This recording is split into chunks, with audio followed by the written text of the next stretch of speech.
Welcome to the Mindful Balance mini podcast. If you are a woman over 40, ready to break free from fad diets and discover the power of balance and confidence in your life, then this podcast is for you, and I am so happy that you are here.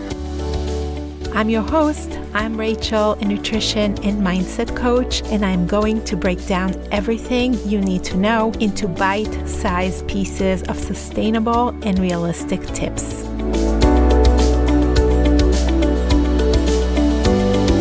I want to invite you to join me as we explore practical strategies to stop overeating, nourish your body, and use the potential of your amazing brain to achieve your goals. If you haven't already, make sure to hit that subscribe button so you never miss an episode filled with insights on nutrition, mindset, and building healthy habits.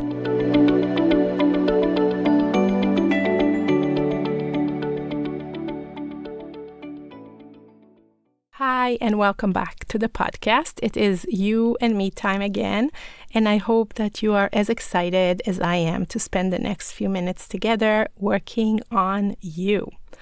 One of my cats, Pi, is actually not feeling great, so I really hope that I'll be able to get through the next couple of minutes recording without him being really sad and needing lots of love. Today, though, I want to teach you about breaking the cycle. Whatever unhealthy, unhelpful cycle you feel like you are currently in, for some of you, this may be the cycle of overeating, and for others, it may look completely opposite and be a cycle of dieting and restriction. There are two sides to this cycle. Either way, I will explain how these are actually both part of the same exact cycle. Whatever cycle you are experiencing right now, I know that it can feel like it's part of life. This is just how it is, and that it is never going to end. It just goes round and around with one thing leading to the next exactly the same way every single time. When I was doing some of the research prior to recording this episode, I realized that the range of emotions that women feel around overeating can be very wide, which means that it might look very different for you compared to someone else. But all of these feelings have something in common, and that is, one, that it doesn't feel good to overeat. It doesn't feel good to eat more than your body needs or feels comfortable consuming in a certain period of time. And number two, it does feel good. And that is because in the short term, there's definitely a temporary relief that happens when you let yourself go and just eat as much as you want and as much as you think that it is enjoyable. This is how I see it go for most of you. You feel some kind of discomfort or negative feeling, whether it be an urge to eat or other negative feeling like overwhelm, stress, frustration, boredom, sadness, etc. Whatever the negative emotion of your choice. You eat, and by that I mean completely checking out, letting the food comfort you, and then you feel better for a few minutes. There is that kind of pleasure that comes with eating, but then immediately after that, you feel worse. So what do? You restrict your eating, let's say the next morning, to make up for what you ate the night before. You get overly hungry because when you restrict how much you eat, then you get overly hungry, and that's normal. When we are withholding food, it is our body natural response to up the hunger cues. So you feel lots of urges again. You eat to feel better, then you feel bad, then you eat to feel better, you feel bad, restrict, and so on, repeating forever. This is why I mentioned earlier that the overeating and restrictions are the two sides of the same cycle. One is literally and figuratively fed by the other. So does that sound familiar? I'm going to guess that it does because this was my story and something that I have heard over the years more times than I can count. One thing leads to another, and everything in the cycle is a problem. So if you are in that loop, it can be very confusing to figure out where to break the cycle or how to break it. Which problems do you solve first? There has to be a starting point that can halt this entire habit. Well, kind of. There definitely is a better starting point. And that's not to say that you can't start anywhere, because really fixing any of the problems will be helpful. But in my experience, there is one spot that is a better place to break it. But before I break it down for you, I'm going to go through the other places that are helpful and talk about why they work and why it's also not the most effective way to break this behavior pattern. First, what most of us do when we try to break the overeating restriction cycle is we try to reverse engineer it. We know where we are right now, and we try to go backwards from that moment.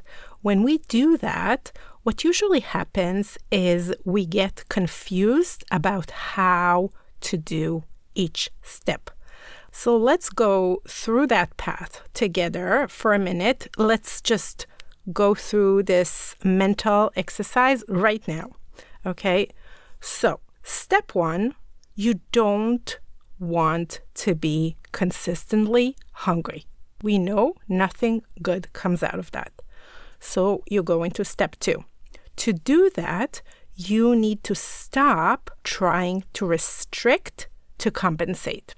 Step three, in order to not restrict, you have to stop feeling badly or guilty for eating. Then you go to step four. To be able to do that, not feel badly about eating, you would have to not overeat.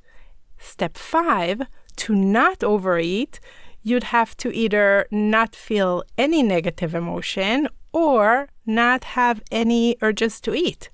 And then step six, to not feel bad or not feel an urge, you'd have to not do whatever triggered that. Let's say restricting, or whatever else that happens in your life. You can't let your boss upset you. You can't let a family member make you frustrated. Basically, you have to live in an ideal world. If you went through all these 6 steps, then congratulations. But we're actually back in square one because we're trying to figure out how not to do all those things. And that is exactly what we're trying to avoid.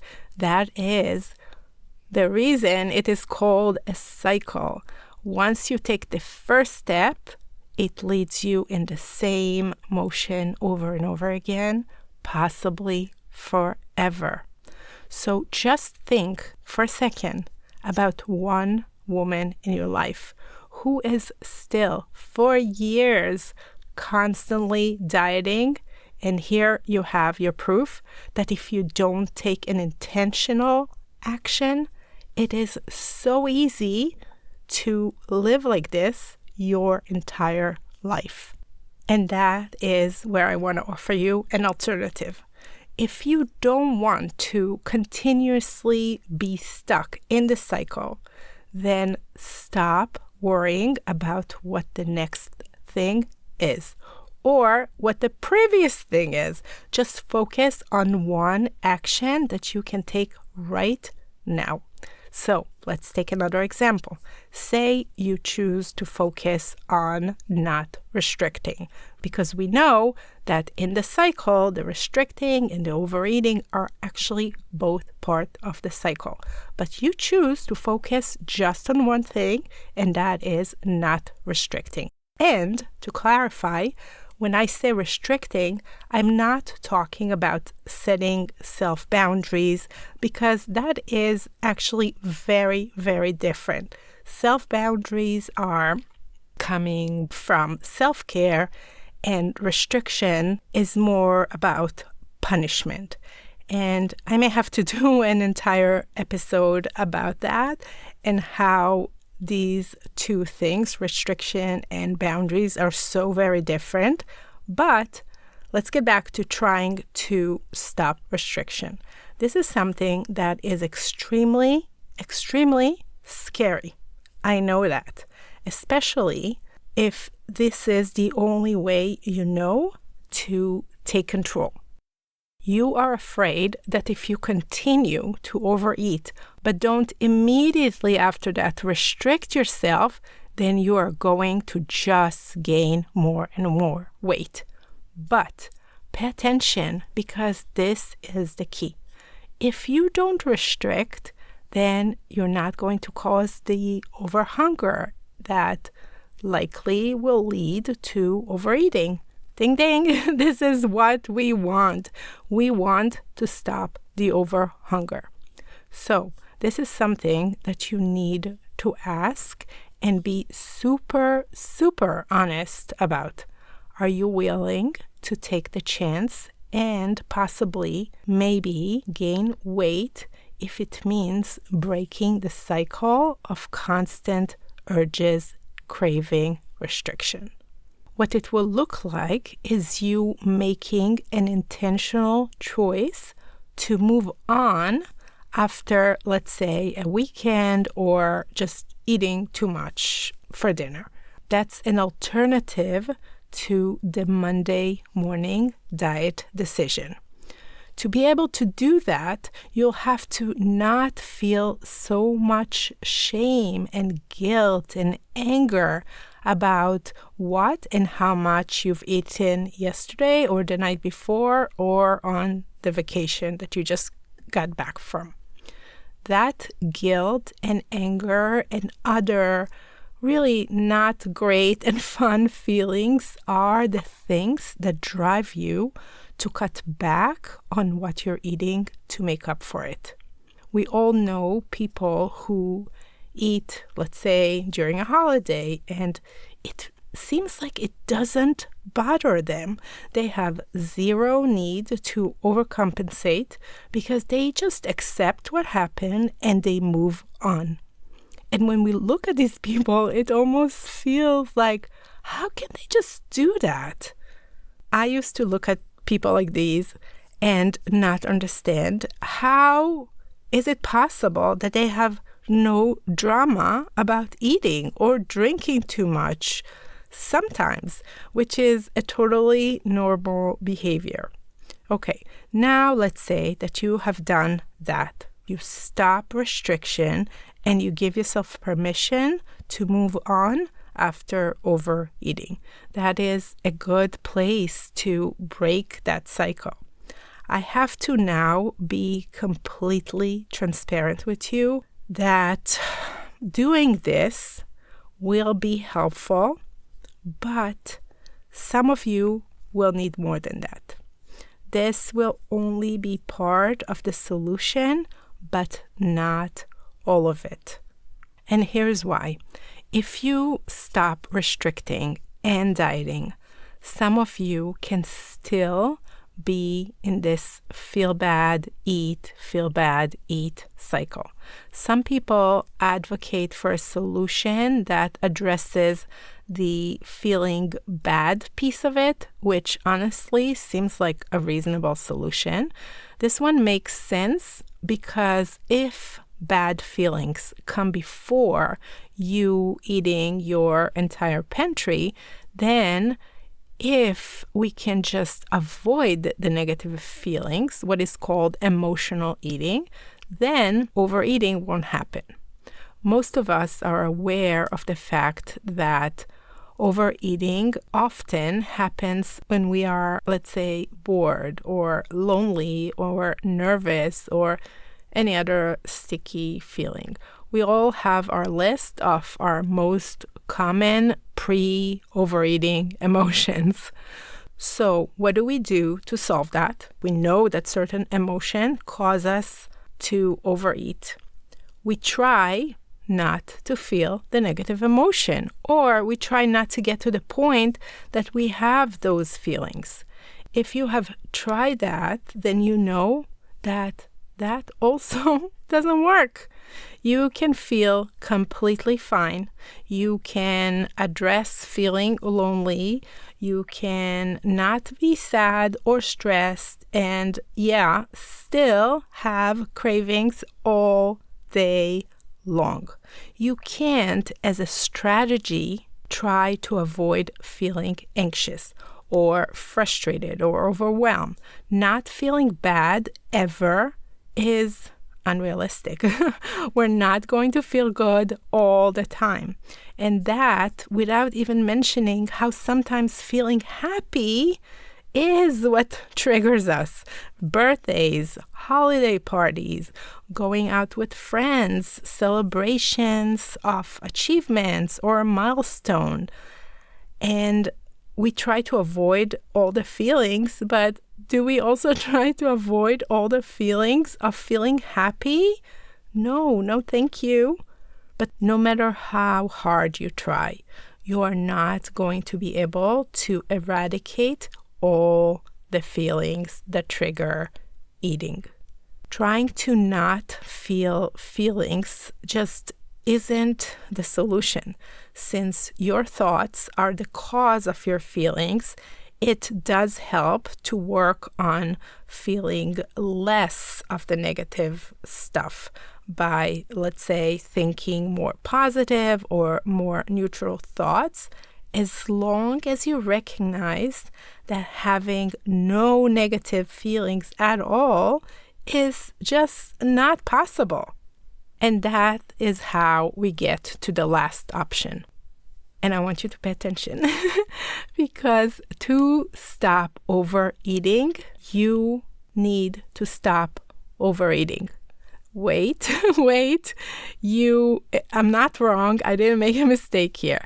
You break the cycle of overeating by stopping to overeat. This is the piece of the puzzle that you work on. Think this through with me just for a second. If you don't overeat, you don't feel bad about it, which will help the cycle from going into restricting or more eating in response to those bad feelings. I know. It sounds almost too simple, but how the heck do we do that? You stop overeating by feeling the bad feelings. You feel the cravings. You feel all the negative feelings and the happy feelings, but without turning to food. You feel. That is the only action that you take.